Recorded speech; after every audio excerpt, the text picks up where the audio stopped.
Hello and good day. We are from Group 6. We will present about hypersensitivity and autoimmunity. Our group member is Lee Yang, Nanda Kumaran, Nur Ain Aisyah, Nur Sofia, Azim Shahmi and Muhammad Afif.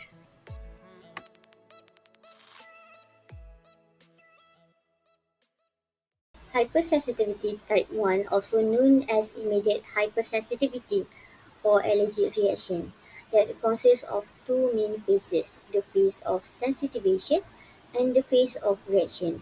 These phases describe the immune process that occur during the allergic response. During the phase of sensitization, the immune system becomes sensitive to a specific allergen. The allergen is recognized by antigen-presenting cells which activate T cells.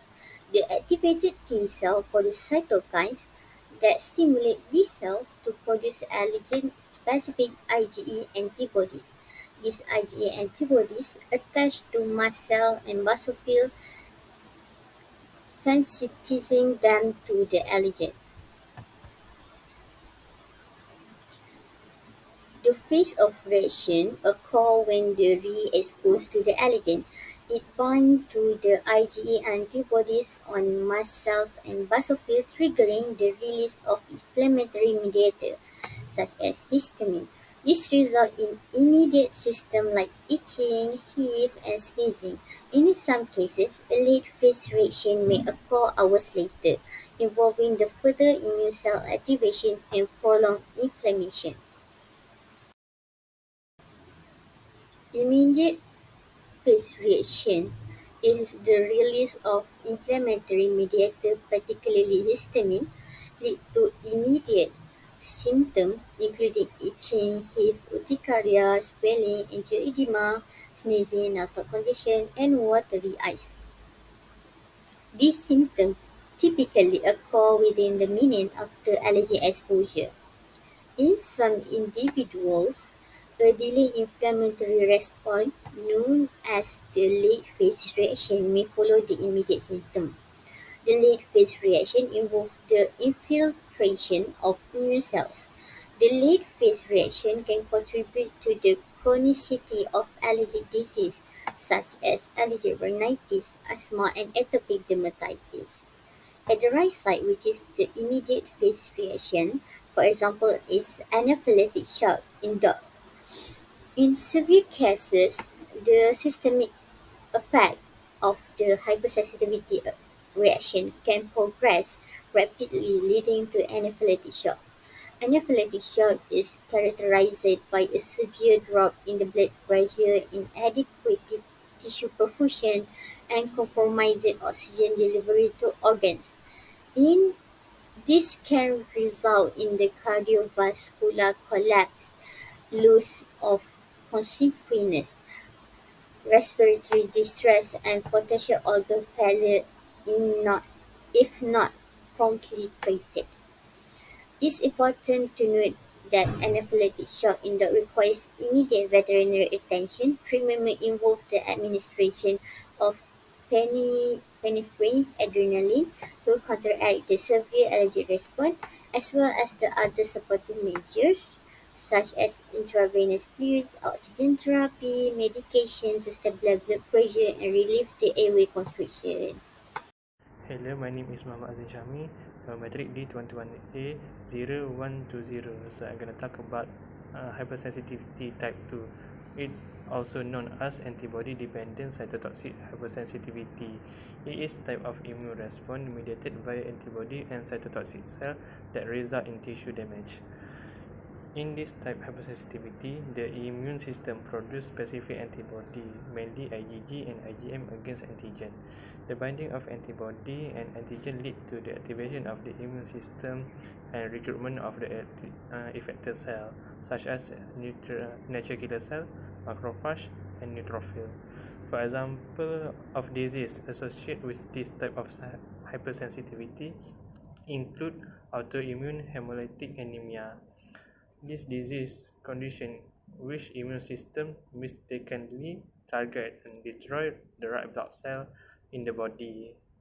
This immune system, which is designed to protect the body from foreign invader, mistakenly attack the healthy cell.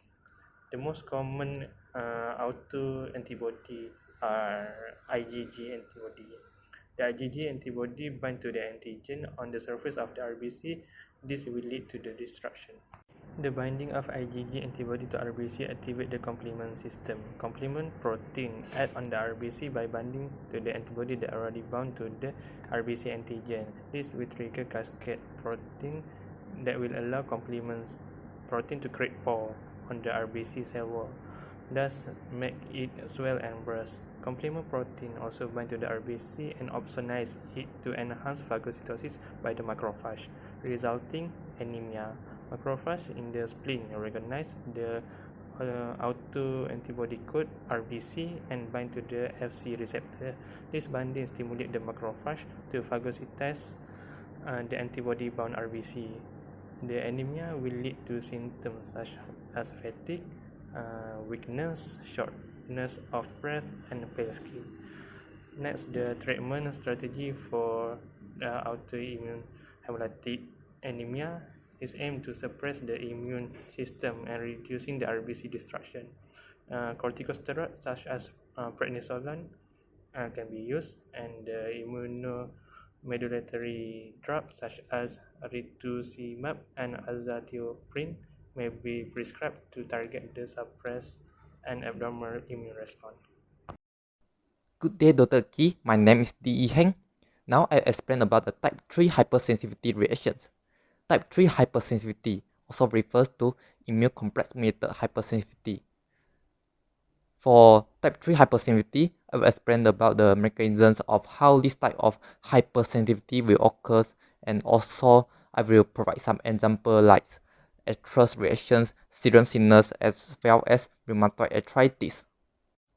Now I will explain about how the type 3 hypersensitivity reaction will occur.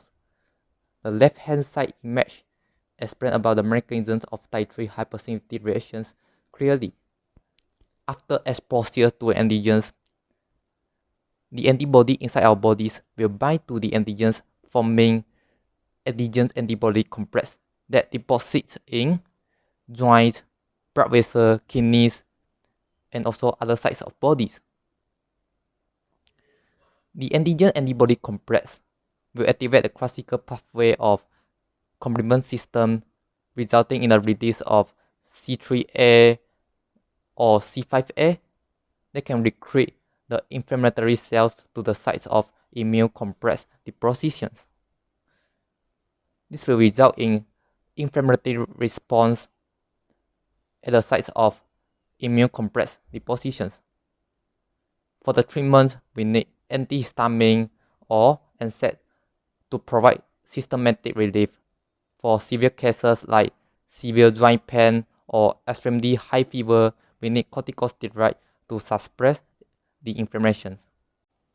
Rheumatoid arthritis is caused by rheumatoid factors, which is the IgM autoantibodies against the Fc portions of IgG. The autoantibodies refers to antibodies against the self-antibodies in our bodies. IgM autoantibodies are produced by B cells and circulating inside the bloodstream. Rheumatoid factors is mostly IgM, but can be IgG, IgA, IgD, IgE as well.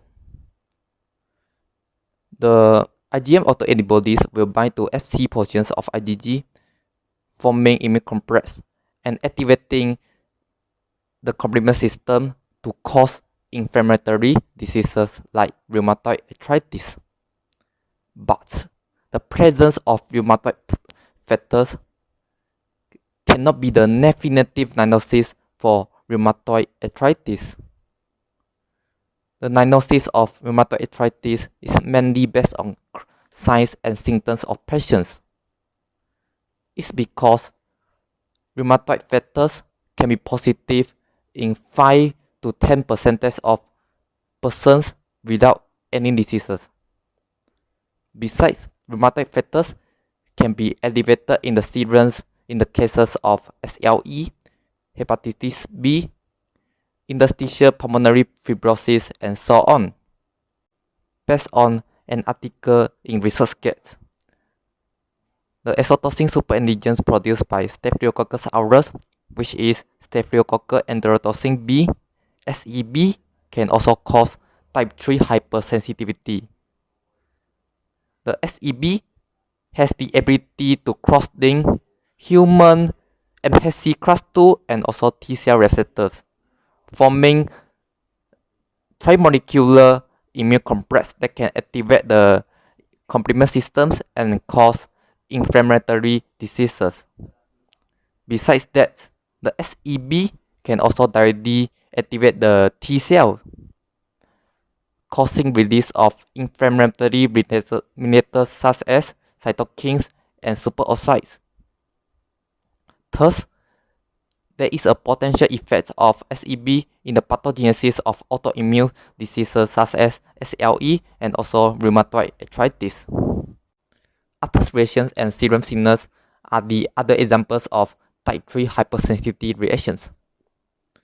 Athos reactions refers to local subacute type 3 hypersensitivity reactions occurring in a localized area. For Athos reactions to occur, there must be repeated exposures of antigens as well as high levels of IgG developed in the bodies. For example, is farmer lungs. The farmers is repeated exposed to actinomyces that found in decaying compost, hay, as well as sugarcane. There is hay fever. The antigens of actinomyces is repeated incorporated in the bodies of farmers. The other example is toxoid vaccinations, like tetanus or diphtheria vaccinations.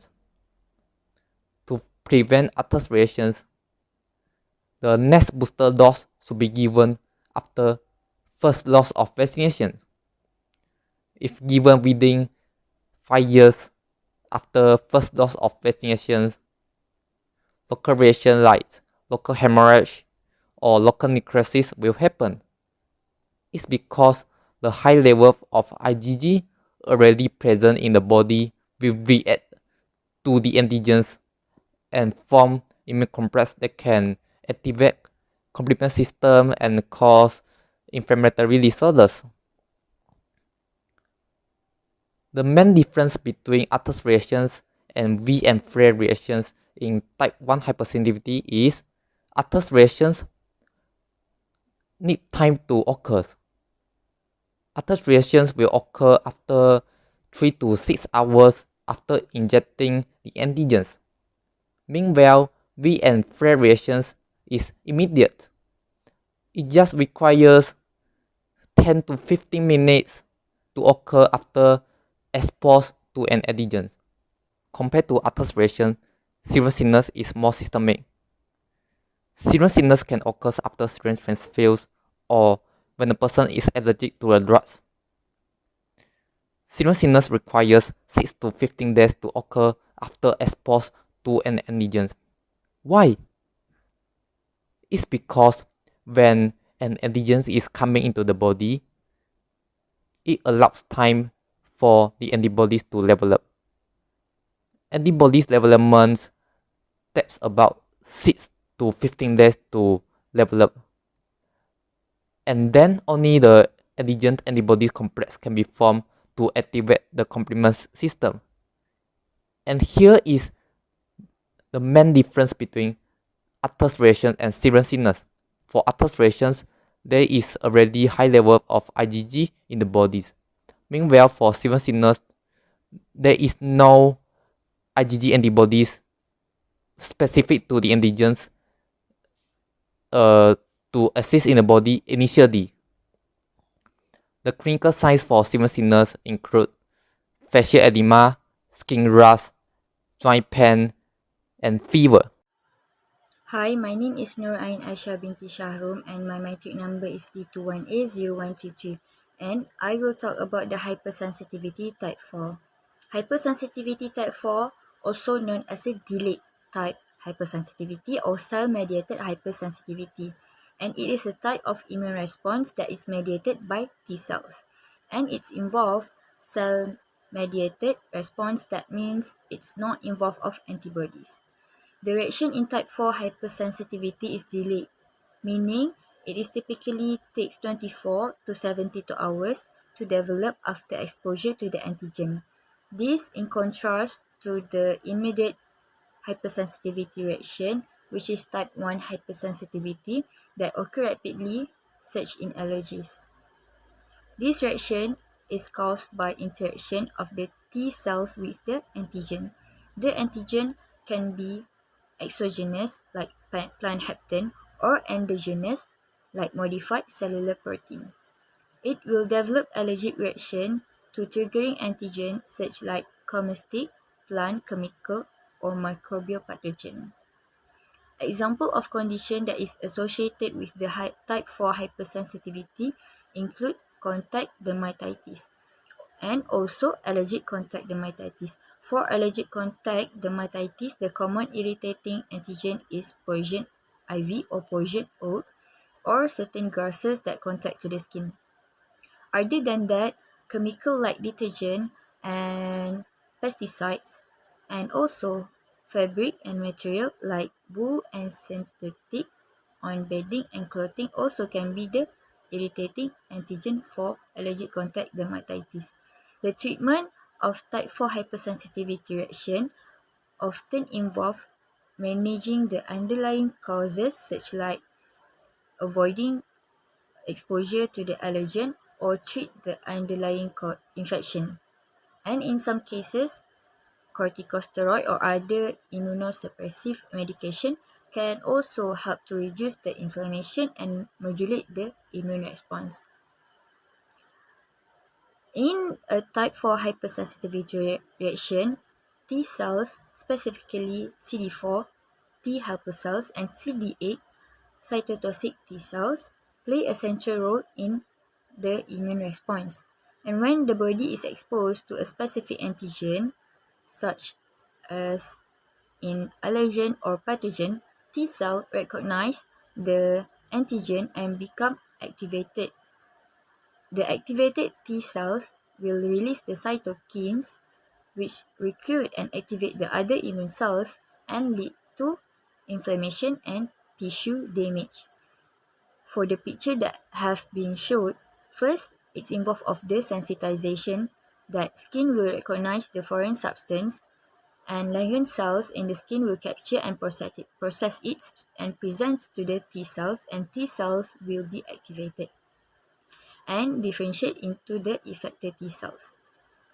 Second is re-exposure, where allergen will bind to the protein in the skin and it will recognize by the sensitized T cells and will release the cytokines like interferons, gamma, and interleukin. And next, we'll recruit other immune cells like macrophage and neutrophil to the sites of exposure and will cause inflammation and damage to the skin. That's all from me. Thank you. Now, let's look at immunotolerance. Immunotolerance is the ability of our immune system to differentiate between self and non self antigens. Our immune system is responsible for defending our body against foreign substance, but at the same time, it is also important for our immune system to prevent attacking its own cell and tissues. There are two types of immune tolerance, which are the central tolerance and the peripheral tolerance. So, first, the central tolerance. It is a mechanism that takes place in the primary lymphoid tissues, such as thymus, where the T lymphocytes are produced, and also the bone marrow, where the B lymphocytes are produced. During the central tolerance, all the newly formed lymphocytes will become tolerant to self-antigen because the lymphocytes that are reactive to self-antigen will be eliminated through apoptosis process. This will ensure that only lymphocytes that recognize foreign antigen will leave the primary lymphoid tissue to the peripheral region for further maturation. Next is the peripheral tolerance. Peripheral tolerance is a mechanism that takes place outside the primary lymphoid tissue. Peripheral tolerance prevents the activation of self-reactive lymphocytes in the peripheral tissue. Self-reactive lymphocytes that escape the central tolerance will undergo deletion in the peripheral region through the peripheral tolerance. By differentiating between self and non-self antigen, immune tolerance helps to prevent the occurrence of autoimmunity because immune system will not attack the body's own cells and tissues. But when the mechanism of immune tolerance is disrupted, it can lead to the development of autoimmunity. So there are several factors that lead to the disruption of immune tolerance. The first one is the failure of central tolerance. When the central tolerance fails to function, the cell's reactive lymphocyte will not be eliminated in the primary lymphoid tissues. Then they will escape from the primary lymphoid tissue and become active in the peripheral region. Next is the dysfunction of regulatory T cell. Regulatory T cells is responsible for the suppression of the activation of self-reactive T cells. If the regulatory T cells fail to function, the self-reactive T cells can become hyperactive and destroy the cells at the peripheral region. Next is the breakdown of peripheral tolerance. Peripheral tolerance is responsible to eliminate self-reactive lymphocytes that escape from the central tolerance to the peripheral region. If the peripheral tolerance fails to function, the self-reactive cells will become activated and damage the peripheral tissue. Good day, Dr. Key. My name is Afif. I will talk about autoimmunity. Autoimmunity is a mechanism that occurs due to the breakdown of immune tolerance. Dysfunction of immune tolerance could be due to the genetic predisposition, cross-react with infectious antigen, alteration of self-antigen, or hormonal influence. Also, dysfunction of immune tolerance will result in the production of autoantibodies and self-reactive T cell. This two product will eventually cause the certain diseases. It means uh, this immune cell against uh, body itself. First, autoantibodies. It is antibodies that specifically react with self-antigen. It can be pathogenic because it lost the ability to distinguish between self and non-self antigen. It can recognize and bind to the self antigen. For example, the binding of autoantibody to the host cell will result in the complement fixation and leading to the tissue destruction. For example, in the case of type 2 hypersensitivity, it may cause the hemolytic anemia. Next is self-reactive T cell. It is T cell with the high affinity receptor for MHC molecule.